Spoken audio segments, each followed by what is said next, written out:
Hey folks, welcome to the last topic in Chapter 10. You have officially made it to the end of Unit 3 and we're moving into the immunology section after this, so it's all kind of downhill from here. This topic is all about how the drugs we've been talking about impact the host. As we've been talking, we hope that they don't, but they always have some kind of impact, so it's important that we discuss what those are. So why is this topic important? Because no drug, no pharmacology intervention happens without risk to the patient. So it's really important to understand what those risks are so that you can weigh the risks and the rewards when treating patients. So as I said, selective toxicity is ideal, which, as you remember from earlier, is when the drugs target the infectious agent but not the host. But this is not always the case, and about 5% of all people get harmed by taking these drugs. If anything, your microbiota is going to get harmed, which may have long-term effects for you. Anytime that we have these side effects of drugs, there can be all sorts of issues. And these side effects can range from direct damage of tissues, which is toxicity, to allergic reactions, which is the overreaction of your immune system, to the disruption of your normal microbiota, as we keep talking about. And we're going to go through each of these in the next couple slides. So first of all is toxicity. Any drug can affect any specific organ. Now usually they have specific targets, so we'll know that, for instance, drug A, it targets the liver, while drug B targets the bones. So we know that. And so what we can do with that information is that if you have a patient who needs a drug, but they have liver damage already, we don't want to prescribe them a drug that can cause further liver damage. Unless we don't have another choice. So that's what is important about toxicity, is being aware of what the drugs do, and this is part of what is done when these drugs are released to market, is we know what their potential toxicities are. And make sure that you pay attention to the patient history so you can match that toxicity. So that's basically the big key on toxicity. Toxicity is actual damage to the host cells. These are cells that are damaged by the antibiotic just as much as they are damaged as the infectious agent is damaged. So allergic response is an overreaction of the immune system. We've all had one at one point in time or another probably, and it's a heightened sensitivity to the drug. So what happens is the drug will stimulate the immune response, and the immune response can go crazy.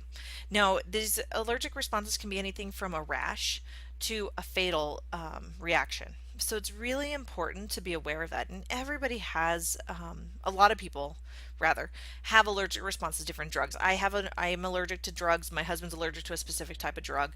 So that's one of those things that it's really important to pay attention to, especially if you have children and the first time they're administered drugs, you want to pay attention because sensitization is what will occur that first time the drug is given. And usually you'll see just a small indicator. So it could just be a small rash or a small reaction. And every time you give that drug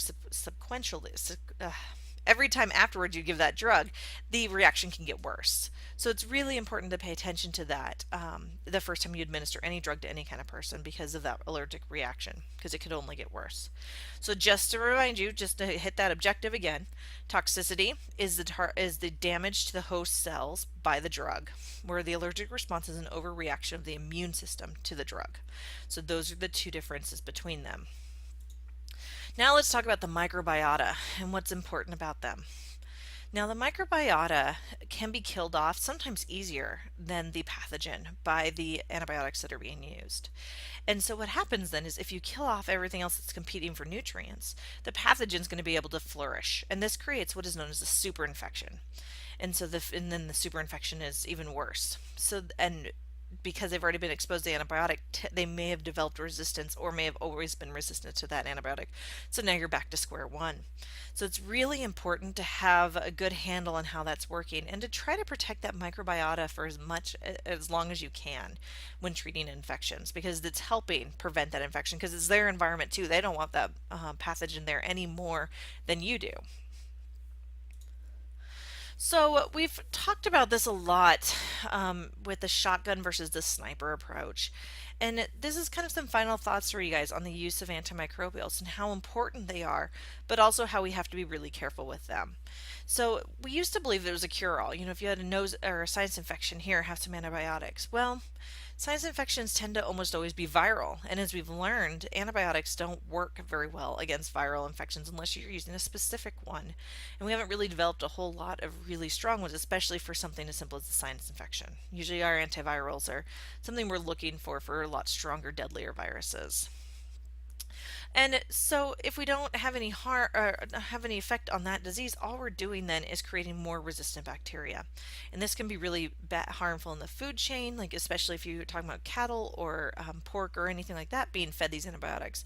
They're also increasing that resistance within the environment. So it's really important to be careful with them, but recognize that they are still really useful. It's not to say we shouldn't still use them and we shouldn't still be using them to treat our infections, but it's very delicate balance that we have to have. And so I want you to really think about that and what the implications are. We've been learning a lot about how these microbes can evolve really quickly, and so that's where these antibiotics and this resistance mechanism is coming from. So it's really important that we balance it out, especially when you're thinking also in regard to host toxicity. So make sure you pay attention to all those aspects of it and really think about this. This is more of a thought-provoking slide than anything I really want you to get from this. But as I said in the last topic, the more we come to understand our microbiota and how important that is, potentially the better use we'll be able to make of that aspect of our gut or our other parts that we have the microbiota on to prevent and treat infections. So I think this is a really cool field. It's really expanding. I think that it's potentially something that's going to be really interesting in the future. So I encourage you to stay abreast of the information and think about it and take it in. As a healthcare professional, it's always important to be aware of the new developments in the field. This is the end of this lecture. If you have any questions about the objectives or want to talk about any of these topics again, please let me know. And as always, you can email me or come to my office hours.